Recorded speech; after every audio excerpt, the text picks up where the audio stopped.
एक ही विचारधारा के लोगों को सेना में भर्ती करने के लिए, जिससे कि ये जो हिंदू राष्ट्र का तथाकथित हिंदू राष्ट्र का जो ये सपना देखते हैं उसको, और धार्मिक उन्माद, एक विचारधारा के लोग आर्मी में जाएंगे। जब एक विचारधारा का वर्चस्व होगा, ये जिस भी तरीके से चाहेंगे उस तरीके से आवाज़ को दबाएंगे, उस तरीके से सत्ता को कुचलेंगे।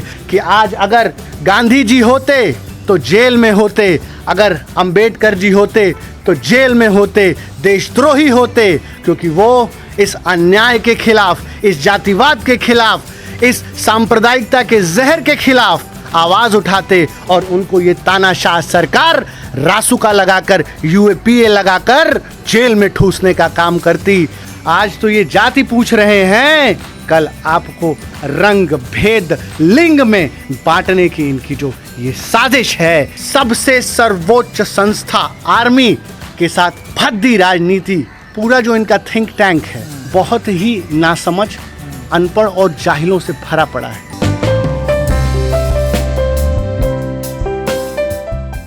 कि हो गई है पीर पर्वत सी पिघलनी चाहिए, इस हिमालय से कोई गंगा निकलनी चाहिए, और सिर्फ हंगामा खड़ा करना मेरा मकसद नहीं, मेरी कोशिश है कि ये सूरत बदलनी चाहिए।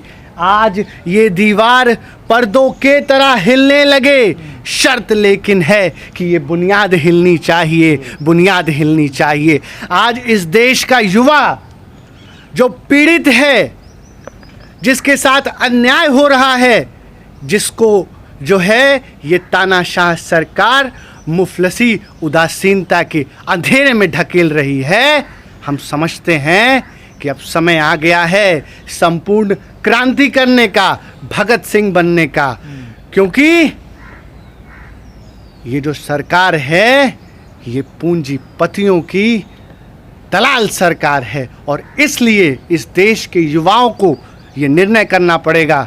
आज तो ये जाति पूछ रहे हैं, कल आपको रंग भेद लिंग में बांटने की इनकी जो ये साजिश है, मैं समझता हूँ कि इसे युवा बहुत ही करीबी से देख रहा है।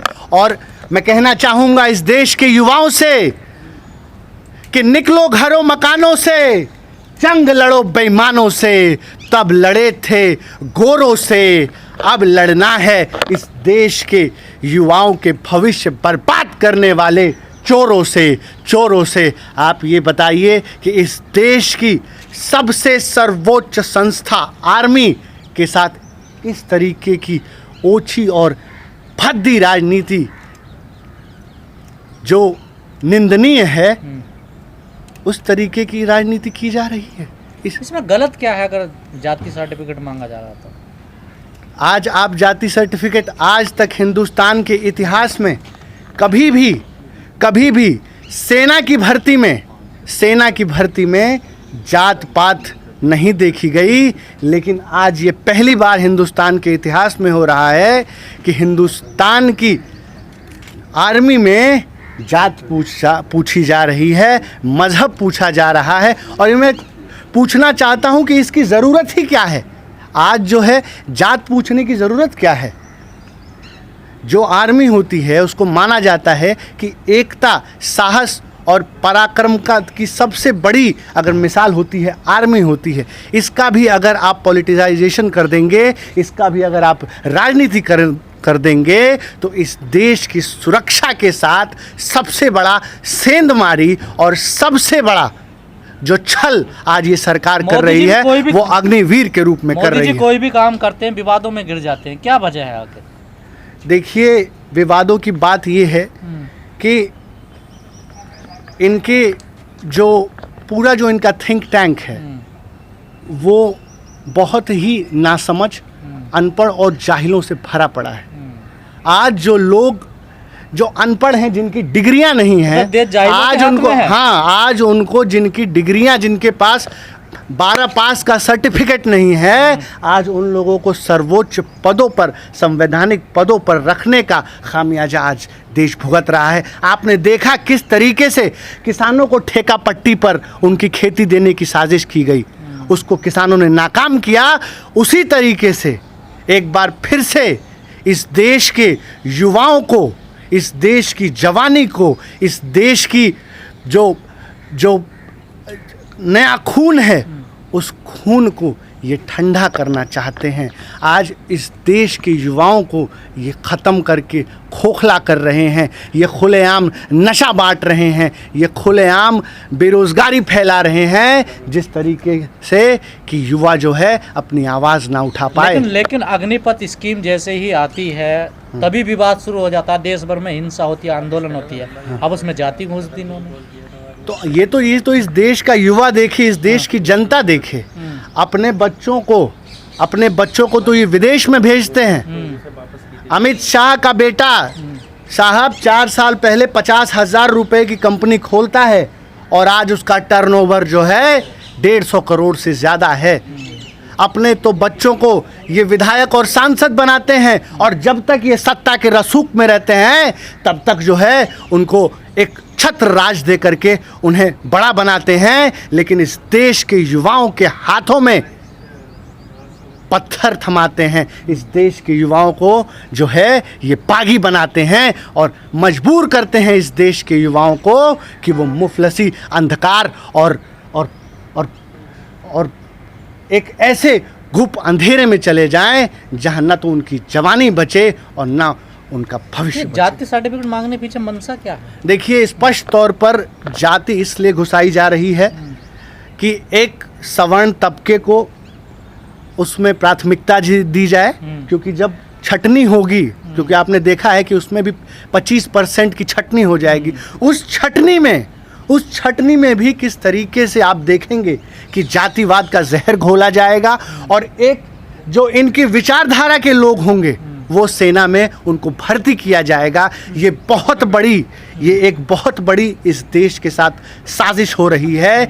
एक ही विचारधारा के लोगों को सेना में भर्ती करने के लिए, जिससे कि ये जो हिंदू राष्ट्र का तथाकथित हिंदू राष्ट्र का जो ये सपना देखते हैं उसको, और धार्मिक उन्माद, क्योंकि जब एक विचारधारा के लोग आर्मी में जाएंगे, जब एक विचारधारा का वर्चस्व होगा तो ये जिस भी तरीके से चाहेंगे उस तरीके से आवाज़ को दबाएंगे, उस तरीके से सत्ता को कुचलेंगे। तो मैं ये सबसे बड़ा अगर प्रहार अग्निवीर के माध्यम से ये जा रहे हैं करने, तो इस देश के मजदूर, किसान, दलितों पर करने जा रहे हैं, क्योंकि उनके मूल अधिकार इस अग्निवीर योजना से छीनने का ये बहुत बड़ा एक प्रयास है इनका। और एक पूरी विचारधारा को, जो इनकी विचारधारा के लोग हैं, उनको आर्मी में रखने का ये प्रावधान है अग्निवीर का।